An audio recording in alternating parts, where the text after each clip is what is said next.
Chapter 8. Rare, Medium, Well Done. Gingerly, Nancy set the mysterious box in the driveway of the motel. She eyed it meditatively. Finally, she said, "I don't believe there's a bomb inside. If it was intended for us, it would have gone off by this time or be ticking." Bess urged Nancy not to open the box. She said, "Maybe when you lift the lid, the thing will go off." By this time, George's curiosity was getting the better of her. "I'd like to know what's in the box," she said. Nancy looked around for something with which to pry it open. George spotted a long-handled garden tool propped against the garage. "That rake's just what we need." She got the rake and handed it to Nancy. Then, keeping at what she considered a safe distance, Nancy gently pried up the lid. It fell to one side. The three girls burst into laughter. The box was full of papers. "What a mean joke," said Bess. Nancy and the cousins walked over and looked more closely. There seemed to be an assortment of letters and documents inside. On top lay a hand-printed request. "Nancy Drew, I beg of you, keep these papers safe until I come for them." There was no signature, but Nancy told Bess and George she was sure these were the papers which Madame Tarantella had begged her to take along. George snorted. "She certainly was determined that you'd get them. What are you going to do now? Call my father and ask his advice?" Unfortunately, there was no answer when she dialed her home. "I'll call Dad in the morning," she said. Meanwhile, Bess and George had been discussing how and when the box had been put in the car. "It must have been during the time we were in the seance room before Madame Tarantella came in," George surmised. "She was probably the one who locked the car doors so no one could steal the papers." While Nancy and the cousins prepared for bed, they talked about the strange turn of events and why Nancy had been chosen by the medium to keep the papers for her. "There's something sinister in back of the whole thing," Bess declared. "I certainly hope, Nancy, that you won't have another thing to do with that woman, even if the ghost hunters don't solve this particular mystery." Before breakfast the next morning, Nancy again telephoned her father. This time he was at home. After hearing the story, he said, "Have nothing to do with those papers. Take them right back to that Madame Tarantella." "All right, Dad. I just wanted to be sure that was what I should do with them, rather than keep them as evidence against this woman if she's doing something illegal." The lawyer reminded Nancy that the papers were private property. Even though the medium asked you to keep them, she didn't suggest that you read them. "All right, Dad, I'll take them back." At breakfast, Nancy told the full story of the evening's happenings to Ned, Bert, and Dave, but she did not reveal the prophecy about Bess. "Would you all like to drive down to the medium's hut with me?"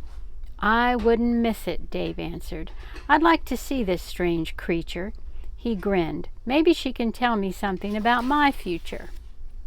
At this, Bess turned scarlet, and Dave asked worriedly, "Did I say something I shouldn't have?" Nancy and George could not refrain from laughing. George said, "Let Bess tell you what Madame Tarantella said about her immediate future." "I'll do nothing of the sort," Bess replied indignantly, "and if you girls dare say a word—" "Oh, come on," Dave coaxed, but the three girls remained silent. Nancy and George wondered whether Dave would somehow make Bess tell him what the prophecy had been. A little while later, the three couples drove into Vernonville and went directly to the medium's hut. There was no answer to their persistent knocking. "Do you suppose she isn't at home or just won't let us in?" George asked. Nancy shrugged and suggested that they do a little shopping and come back later. Just then a young woman came out of an apartment house across the street. She called over to them. "Are you looking for Madame Tarantella?"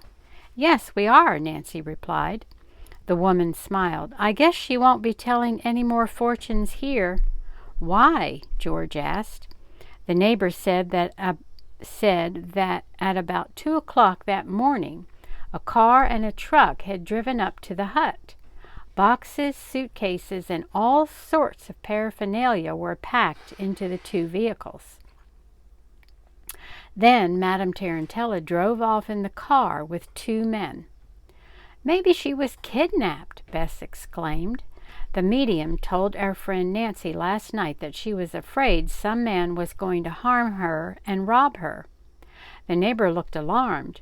"If that's the case, I hope the police won't ask me for a description of those people in the car, because I don't want to become involved. Anyway, I couldn't see the men well enough." "Did you notice anything about them?" Nancy queried. "Well, one was tall and slender and had bushy hair. The other man was shorter." The ghost hunters looked at one another. Could the tall, slender, bushy-haired one be Wilbur Pryser? The neighbor went on to say, "I'm glad Madame Tarantella's gone." "Why?" Ned put in. "Because too many funny-looking characters were always coming out of and going into that place." "You mean dishonest-looking people?" Nancy asked. "Well, I can't exactly say that, but I wouldn't want any of them calling on me. Sorry I couldn't help you more. I've got to go now." She hurried down the street. The girls drove back to the motel, and again Nancy telephoned her father. "I certainly don't want you involved in this," he told his daughter. "I know a lawyer in Vernonville named Kittredge. I'll get in touch with him and see if he would be willing to keep the box in his safe and to ask the police to hunt for the vanished medium. She may have been kidnapped." Mr. Drew advised Nancy to stay in her room and wait for a phone call. About half an hour later, she received a message from Mr. Kittredge saying he would be over in a little while. "Please wait for me," he requested. "I'll come to your room and pick up the papers. From what your father told me, it probably would be best if you did not appear on the street again with them." Nancy promised to stay right there. She suggested to Bess and George that they need not wait. She would join them later. "We'll get the others and go down to the pool," George said. "The water looks so inviting." The girls had been gone only a short time when there was a knock on the door. Nancy opened it. "Hi, Helen," she said. "You alone?" Helen asked, stepping inside. "Yes, I'm waiting for a friend of Dad's." As Helen moved past a table on which Nancy had set the box of papers, she accidentally knocked it to the floor. The contents scattered in every direction. "I'm sorry," Helen said. "I'll help you pick them up." As Nancy began to return the papers to the box, she noticed that one was a drawing which showed a section of a property development. She went on gathering up the papers. "Oh!" she exclaimed. "What's the matter?" Helen asked. "Here's a letter to Madame Tarantella signed Wilbur Pryser." Helen was amazed. "Do you think there's some connection between the two?" "I'm beginning to think so more and more," Nancy replied. As she went on picking up the papers, Nancy presently came across a telegram. The sender's name and address had been cut off.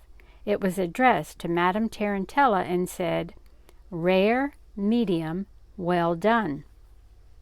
"What in the world does that mean?" Helen asked. Nancy smiled. "All I can do is guess. Of course, it's a takeoff on words applied to cooked meat. I think it's a code. Perhaps medium means Madame Tarantella, and she did some rare bit of work and was being told she had done it well." "Clever deduction," Helen remarked. Many thoughts and conjectures were racing through Nancy's mind as the last of the papers were placed in the box. She set it back on the table, which was near the door. She and Helen continued to talk as Nancy moved over to the bureau and looked in the mirror to see if her hair needed recombing. The next moment she froze. Reflected in the glass was a man's hand and arm reaching around the corner of the partially opened door to the hall. He was about to grab the box. Until next time.